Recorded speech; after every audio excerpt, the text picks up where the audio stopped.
Hello. Today I want to share a few lessons from work that I've been doing for a client in East Africa over the past few months. This client operates an FMCG business. They sell personal care products in supermarkets, neighborhood shops, and online. So they gave us a call about 4 or 5 months ago and said that there was something going on that they wanted to investigate. What was really going on was that customers had begun boycotting the products. So they were not picking the products from the shelves in the supermarkets. They were also protesting, posting negative sentiments and negative posts about the brand and some individuals who work for the company online. So this became a worry for the company, and they wanted to bring us in to help them to address this issue. So we first decided to research a bit, dig a bit deeper into what was causing these negative sentiments, and also try and find out, what could be a possible solution to the challenge that they were having.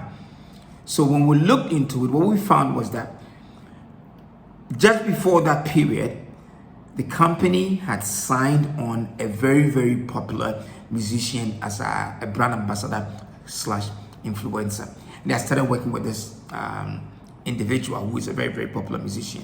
What they did was that there was a big ceremony, a big event to outdoor the signing of this influencer, because they were hoping that this influencer could really drive sales, could really convert a lot of their followers to the brand, which was not a bad thing. But what had happened was that they had not done a thorough check on the background of this influencer. Now, that is something that I often tell clients.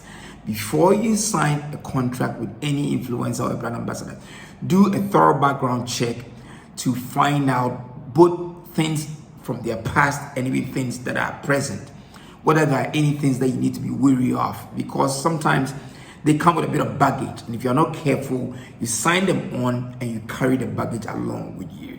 Okay, so this particular musician was notorious and had a reputation for being a bully and also accused of sexual harassment in the past. He was mainly somebody who was seen to be badly behaved. So even though people liked his music, they didn't like him as a person. Right. There are also a few allegations about some management staff in the company, because there have been a few whispers, also accusations about some people in management being bullies and also not being fair to their employees and all that. So these were the things that we found out. In fact, when we looked online, we used our listening tools to listen online, we found a number of tweets. There was a spike, and ordinarily you would have thought that they were trending, and so that was good. But then we had to dig deeper and look at the sentiments, whether they were positive or negative. When we looked behind the spike, we looked behind the numbers, we found that indeed they were negative sentiments. And these were because of this alignment that the brand had established between themselves and the musician as an influencer. So we set out to try and find out ways to help to address this. These are a couple of actions that we took. We advised the client first to pause all planned activities by this musician as an influencer or brand ambassador. Because what you find is that every time this person gets out to promote the brand or even push just social media posts online, there's a spike in the sentiments. And every time you put something out, people link in even more with the brand, and you don't want that. And so we decided to pause all planned activities.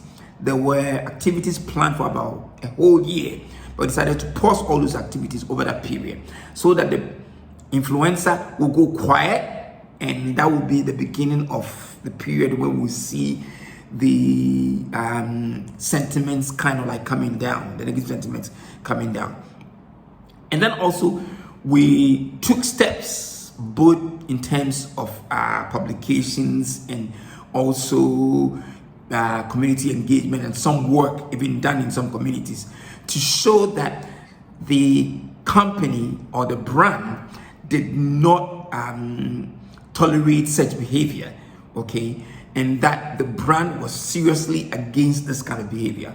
Let's remember that today you are dealing in an era where social media and online has made everybody a publisher. That's number one. Number two, Gen Zs and millennials have values, and they are very vocal about their values. They are passionate and vocal about their values.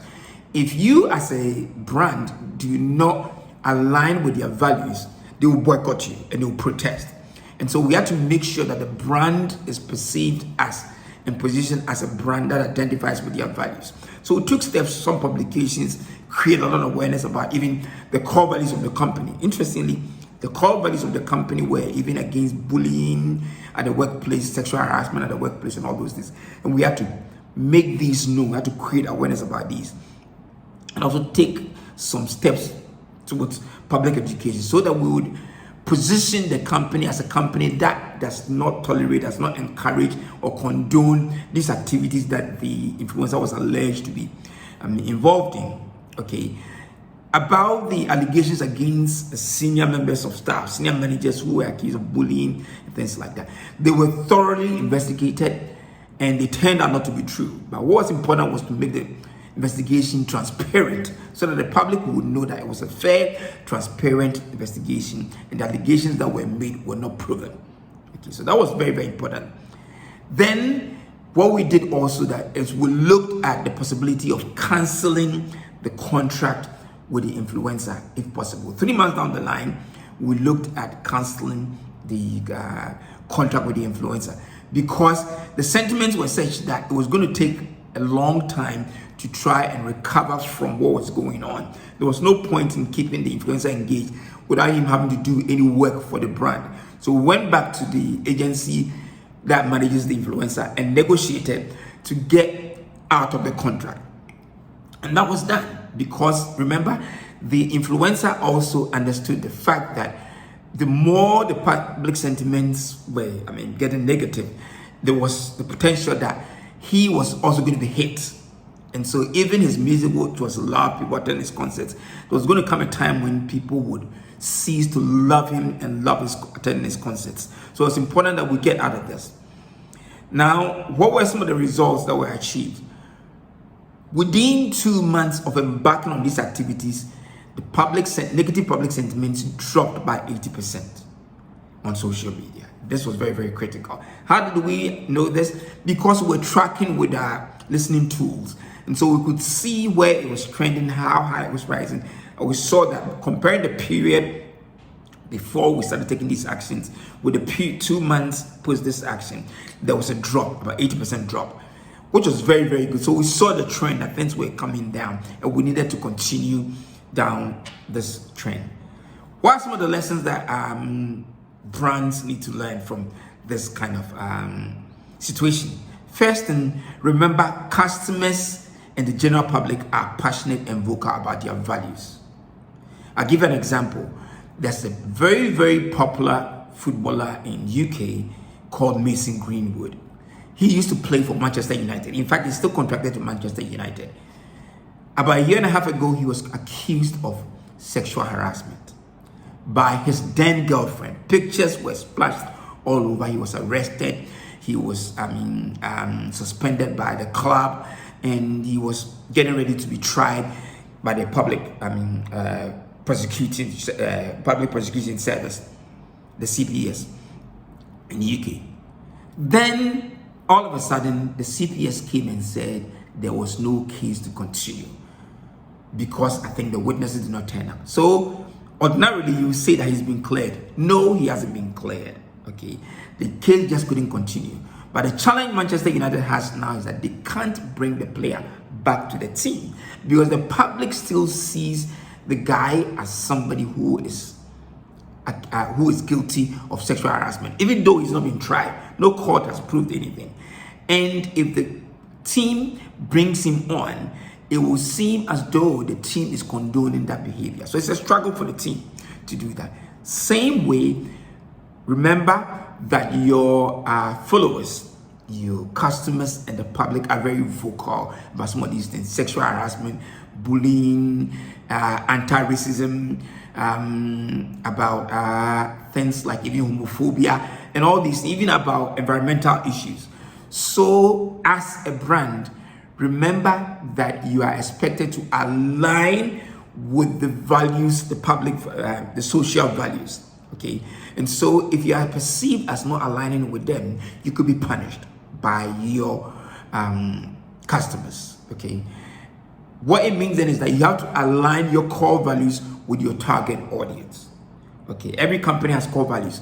Align your core values with your target audience and make them public, so they will know that you're very vocal about the things they are passionate about and you don't tolerate those things. Okay, the second lesson is that always conduct a thorough research into the background of people that you want to associate your brand with, especially influencers and brand ambassadors. Conduct a thorough research both into their past and even into their present. And even after you've done this, okay, this research and monitoring should be always on, because they may not have done anything to date, but tomorrow they could do something while they are in contract with you, and that could bring backlash. Okay, so don't do that. And always include a clause in your contract or MOU with the influencer or brand ambassador that kind of guides their conduct during the engagement period. You are paying them a lot of money, so you have every right to expect them to be of good behavior, to be of good conduct. Okay, don't allow them to just go away and do whatever they want to do. That's a very, very bad, approach. Okay, and then the last one I'll say is that engage in active online monitoring and listening, and have a response plan. The reason why that's important is that the earlier you can get hint of any public sentiments that are negative, the better your chance of rectifying these and addressing them. Okay, like I always say, we as communicators and as PR people can anticipate crisis. You take steps to anticipate crisis. So you do your due diligence and look at the possible sources of any crisis. Then you put in place a plan to address them. But even if they still happen, if you are listening and monitoring actively, you can hear them as soon as possible. You can get a hint of them as soon as possible and stand a better chance of being able to address them. Don't wait till it's too late. The longer it takes for you to find out, the more difficult it is for you to find a solution to these problems. I hope these lessons are useful. If you haven't subscribed to this channel, please subscribe to the channel and like this video, and I'll see you on the next one.